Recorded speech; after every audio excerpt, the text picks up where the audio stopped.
People are going to find their own way, and when they're ready for something, and when they're not, they're going to deny it, and so you can maybe help change that by yourself talking straight and walking straight and being setting an example.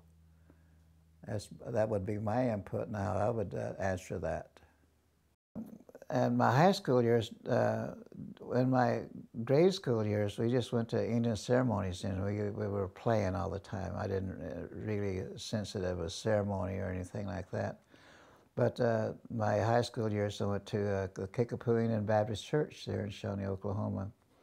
And I remember getting very emotional behind the words when I sang the songs. I'd actually tear up when I'd sing those songs. And we had cookies and Kool-Aid and played softball. And I was stuck on a couple of girls and went there. And then I went in the service in 1947. I used to go to church twice a year on Easter and Christmas, maybe.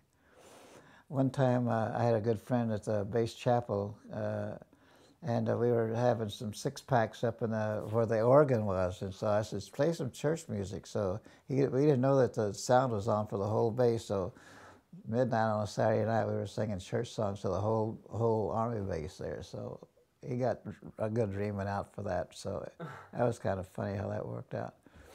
So, I was... knew that there was, I don't know that I ever thought it through. I just, was just there. But I did feel good about the Christianity, except when I was in Korea, I met a Catholic priest who shot pool and drank and got drunk and cussed, and it really turned me off on organized Christianity, I think.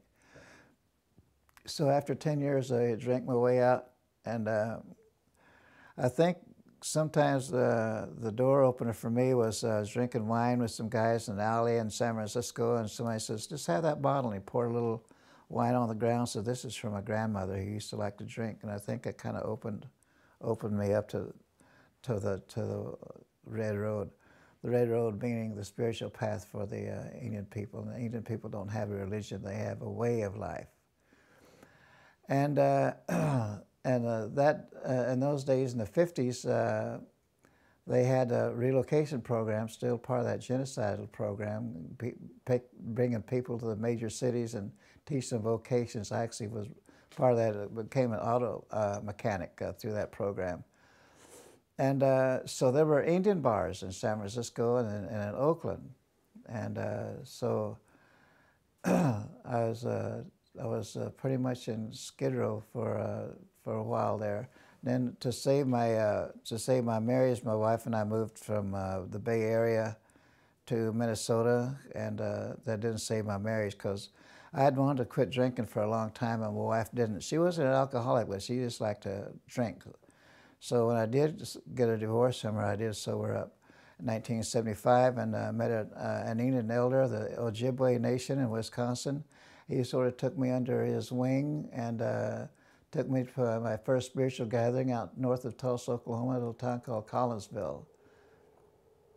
A lot of people know the name of Wes Studi. He's an Indian actor, and this is his mom and dad where they had these spiritual gatherings out there. So I experienced my first sweat lodge there. And how I came to go there, I'd been an over-the-road truck driver with a Class A driver's license, and so the tribe at Wisconsin needed help driving kids to school bus down to Oklahoma to that gathering, so that's how I happened to go there.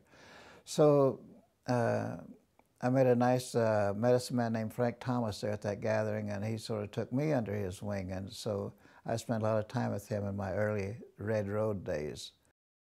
Well, I'd like to go back to my first sweat lodge I had at that gathering. They had 4 years at that gathering, and 4 is a very important number in our culture.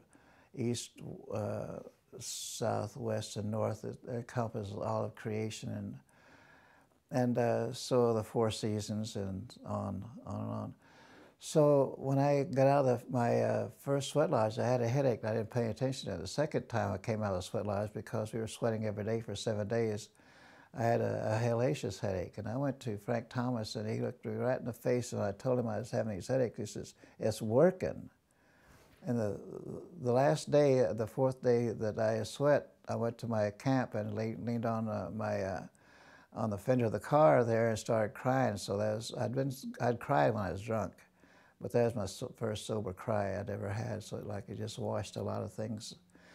And I actually went back and got a job as an alcohol counselor with the Chamber of Commerce in Minneapolis. And we were 2 months in training, and our clients were supposed to be businesses downtown who had problem workers. And this is a new program, so we didn't have any clients. And so one time my boss, who was also a Korean veteran, said, "Fred, go into my office, I'll visit with you, and pour yourself a cup of coffee and have a smoke. I got about 5 minutes of work, and I want to come in and say hello and tell you something." So he came in, and he says, you traveled this past summer. You told me about you was on the Sweat Lodge Trail, so to speak, and I'd like for you to take 6 months off because we're in training. We don't have any clients. And wherever you're at, you call me collect, and I'll overnight express your paycheck for the next 6 months. So that jump-started me to 16 years on the road. I had a Volkswagen van. I had a kind of a moving community. People traveled me 2, 3, 4, 5 months and then go on. And went to a lot of, never had any itinerary, just like following spirit. And everywhere I went, there was always something happening. And I didn't have any visible income except after that first 6 months, no income. And people took care of me from one ceremony to the next ceremony and just kept my van going. My first three kids in their 40s, they're good people, and one is definitely on the red road practicing these ways, and one is a Christian, a girl. The boy is practicing the red road. The girl is a Christian, and the oldest daughter, she's just a good human being, and sort of like my mom. When I asked my mom one time what she thought about why didn't she go to church at the evening ceremony, so I was about 10, 11 years old, she says, "Well, God's everywhere. Even when I'm cleaning out the closet, God's there." So that's kind of where my oldest daughter's at, and she's a beautiful human being. But I don't have anything. My two daughters now, I'd never say, "You got to go to the Sweat Lodge today," or I'm not forcing them. They're their own free spirit. They'll find their way. And that's how I would teach them, maybe, is to try to be a good human being around them and not be a bad person.